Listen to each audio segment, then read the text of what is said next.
नमस्कार मित्रांनो, विजय पर्वमध्ये आपलं मनपूर्वक स्वागत। मित्रांनो, विधानसभा निवडणूक 2024 च्या अनुषंगाने आपण विविध विधानसभा मतदारसंघांची चर्चा त्या ठिकाणी करत असतो। आज आपण सातारा जिल्ह्यातील अतिशय महत्त्वाचा विधानसभा मतदारसंघ म्हणजे मानखटाव विधानसभा मतदारसंघ या मतदारसंघाची आपण या निमित्ताने या व्हिडिओच्या माध्यमातून चर्चा करणार आहोत। गेल्या अनेक वर्षापासून मानखटाव विधानसभा मतदारसंघावर विद्यमान आमदार जयकुमार गोरे यांचं वर्चस्व राहिलेलं आहे। कारण वेगवेगळे असतील, त्या ठिकाणी प्रत्येक वेळेस त्यांना आव्हान देणारे उमेदवार वेगवेगळे असतील, परंतु जयकुमार गोरे यांचा त्या ठिकाणी वर्चस्व राहिलेलं आहे। त्यांनी विजय खेचून आणलेला आहे। सुरुवातीला 2009 ला हा विधानसभा मतदारसंघ ओपन झाला आणि त्या ठिकाणी पोळतात्या विरुद्ध जयकुमार गोरे अपक्ष अशी लढत झाली। त्या अगोदर पोळतात्या यांची भूमिका मतदारसंघ राखीव असताना किंगमेकरची होती। 2009 साली मानखटाव विधानसभा मतदारसंघ नव्याने तयार झाला आणि तो ओपन झाला। या मतदारसंघात सुरुवातीलाच पतंगराव कदम यांनी जयकुमार गोरे यांच्या पाठीशी सगळी ताकद उभी केली आणि ते अपक्ष म्हणून निवडून आले। त्यानंतर 2014 साली जयकुमार गोरे 2014 साली सुद्धा जयकुमार गोरे हे काँग्रेसच्या तिकिटावर विजयी झाले। त्यावेळेस त्यांना त्यावेळेसचे तत्कालीन मुख्यमंत्री पृथ्वीराज बाबा चव्हाण यांचा भरपूर पाठिंबा होता आणि त्यांच्या मार्फत जयकुमार गोरे हे मतदारसंघामध्ये बस्तान बसवत होते। त्यानंतर 2019च्या निवडणुकीमध्ये त्यांनी भारतीय जनता पक्षामध्ये प्रवेश केला आणि खऱ्या अर्थानं ते भारतीय जनता पक्षाच्या माध्यमातून देवेंद्र फडणवीस यांच्या जवळ गेले। आणि हे घडत असताना माजी सनदी अधिकारी प्रभाकर देशमुख आणि त्यांच्यामध्ये 2019 साली लढत झाली।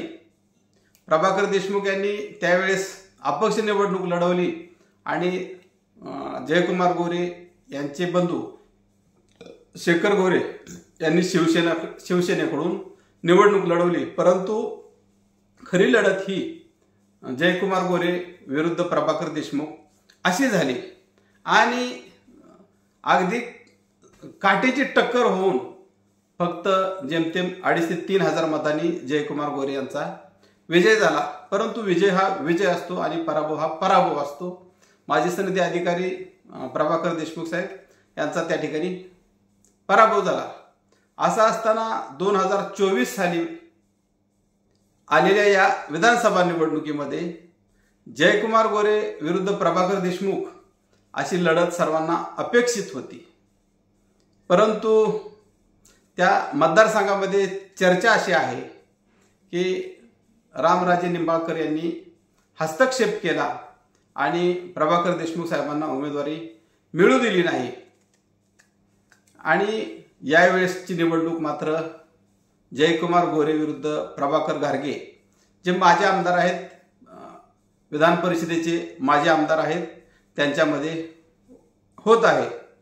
खरं तर या निवडणुकीच्या अनुषंगानं काही प्रश्न उपस्थित झालेले आहेत। उमेदवारी जाहीर होण्याच्या अगोदर त्या ठिकाणी राष्ट्रवादी काँग्रेस शरदचंद्रजी पवार गटाचं वार अतिशय जोरात वाहत होतं। प्रभाकर देशमुख यांच्या माध्यमातून त्या ठिकाणी जयकुमार गोरे यांना तगडं आव्हान मिळेल असं बोललं जात होतं, परंतु पडद्याच्या पाठीमागं राजकारण घडत असतं। पडद्यावरचं राजकारण वेगळं असतं, पडद्याच्या पाठीमागचं राजकारण वेगळं असतं आणि राजकारणामध्ये काही जागा या लुटुपुटूच्या लढाईसारख्या लढल्या जातात आणि काही जणांचा त्या ठिकाणी बळी दिला जातो असं म्हटलं तर वावगं ठरणार नाही। तीच परिस्थिती मान खटाव विधानसभा मतदारसंघाच्या बाबतीत झाली की काय असं बोललं जातंय। काही मतदारसंघामध्ये तर हास्यास्पद उमेदवार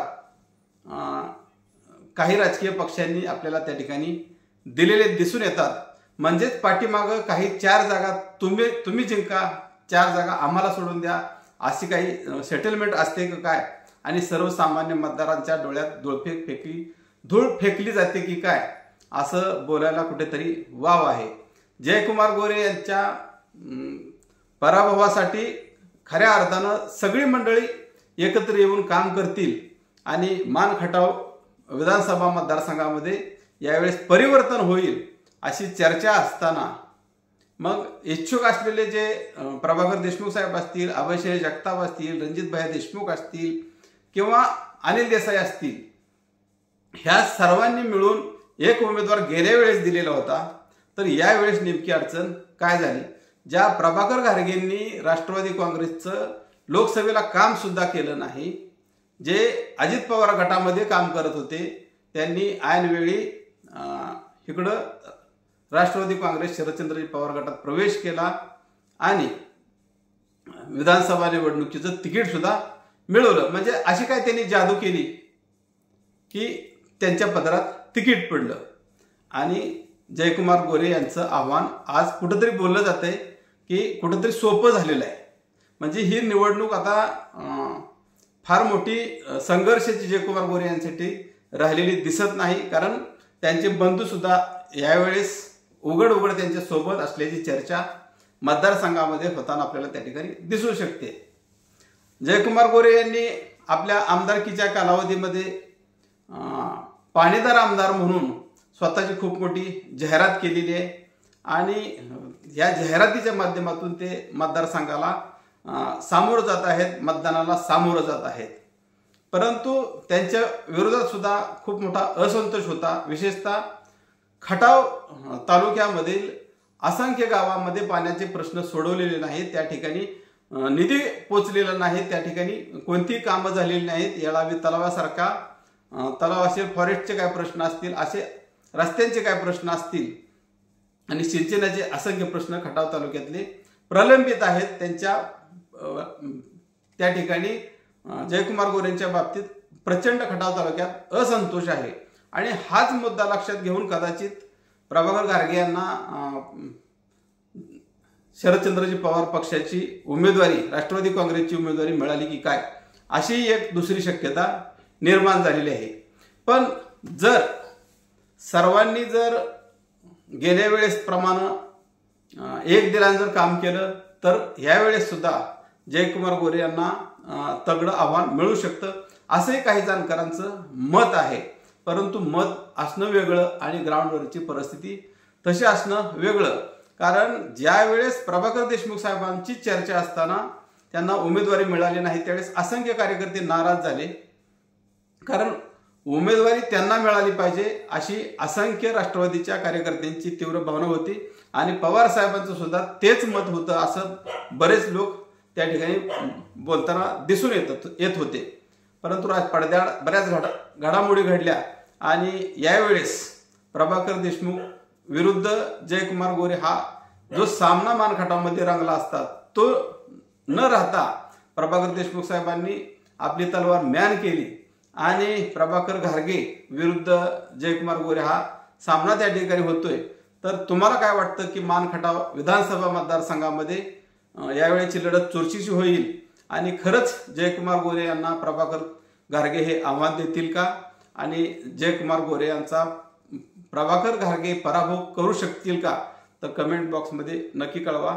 धन्यवाद।